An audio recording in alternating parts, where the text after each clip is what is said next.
Sione, can you talk about that touchdown run? I think you busted through 8 or 9 tackles. Did you just have this refusal to go down? Yeah, I had a run earlier in the game where I got down at like the 2-yard line, and I was kind of mad at myself because I felt like I could have been in the end zone. And so when I had the other opportunity to score again, I just tried to give everything I had to get that touchdown, and we got it. And so, yeah. Sione, did you know you'd get that much work tonight? Almost RB1 type work? I didn't. We have a lot of great running backs, even with Falau and LJ out this game. Miles and Enoch, they've been running their butt off, as well as Pokai too, the freshman. And so I wasn't really. I was pretty surprised that I got a lot of these reps. And so. Isaiah, what's that game like from a defensive? Because they got a lot of yards on the ground, and you guys had to grind out some long drives, but then you flip the field so quick with a defensive score and a couple of interceptions. How do you balance those two as you think about the game? Well, honestly, going into this game, we knew what type of kids they had on their team, and we knew they had some speed on the outside. And really, it was just mostly just fitting your gaps and stuff like that, just containing the quarterback. That's really what we were mostly focused on, and I feel like the boys executed pretty well, so then that was the outcome. So, can you walk me through the punt return and kind of your role and vantage point of that play? So it's supposed to be like a safe punt.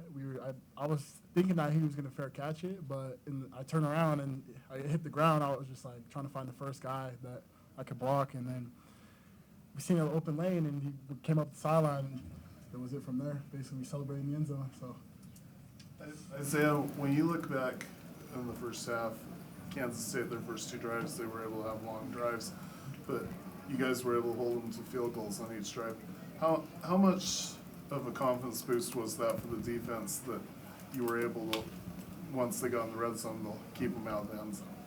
Well, usually it just takes a couple plays to kind of get used to the beginning of the game. They're going to start going fast. They tried to fast tempo us in the beginning of the game, and we just had to settle down a little bit. And like being able to get that third down stop, it was huge. And and after that, I feel like we just kind of dialed in. And so from there, it was just, I don't know, we executed pretty good. So. Sione, Kalani said you guys made statement 4 tonight. Statement 5 is coming next week. What is that statement in the eyes of the player? I feel like this outcome, a lot of people were surprised by this. They didn't really think that we could do this.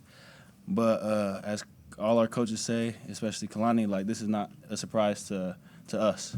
Like we know the work that we put in to get to this point. And so we just take it week by week, making a statement every single week. And so we've always had that belief and trust in each other in the locker room. And so now on Saturday nights, we just are able to showcase it. So. Isaiah, do you think this shows the rest of the Big 12 that BYU is to be reckoned with this year? Yeah, most definitely. We already know what we're capable of, and like it's really just showing other people like what we can do. And even since summer workouts, we're such a close team, and we just know for ourselves that we can dominate the Big 12. Isaiah, how much credit do you give the crowd for this win? Because they forced a bunch of turnovers, seemed to buoy you up when maybe that early going when Kansas State was moving the ball. Mm-hmm. How good were they? Definitely, they're huge. I love playing in front of our home crowd just because we get that 12th man, and it's always a fun time having that big crowd. So, Isaiah, what does Jack bring to the linebacker group, and what's it like playing with him out there? It's good just because he knows the defense pretty well, just because they kind of ran the same defense at Weber. So having him out there, being able to pass rush and got some speed on the outside, I can always rely on Jack to make big plays, so for sure. Sione, you got LJ, Falau, Enoch, Miles, you. Does the running back room have an end? Is it limitless? There's no end. You got Pokai, Jovesa, Charlie Miska. Our running back depth is deep, and I don't think a lot of people realize that. And coming into BYU, I had those mentors like LJ, Falau, Enoch, Miles, all those guys that you named out, and they helped me to be prepared for this stage and this moment. And so I think everyone else is fine too. If I were to go down, then Pokai would pick up. If Pokai went down, anyone else would pick up. And so. Isaiah, this team talks about complementary football and how much you guys support the offense, special teams. You're part of that, obviously. How special is it when each unit gets to score a touchdown like it did tonight? It's very special. It's just I feel like it's really just the trust that we have in each other. Like everyone trusts the special teams to go out there and make a play. Everyone trusts the offense to go make a play, and then our defense. I feel like our defense is pretty good this year, so I'm excited what we can really show people what we can do. So. Any other questions for these two? All right, thanks, guys.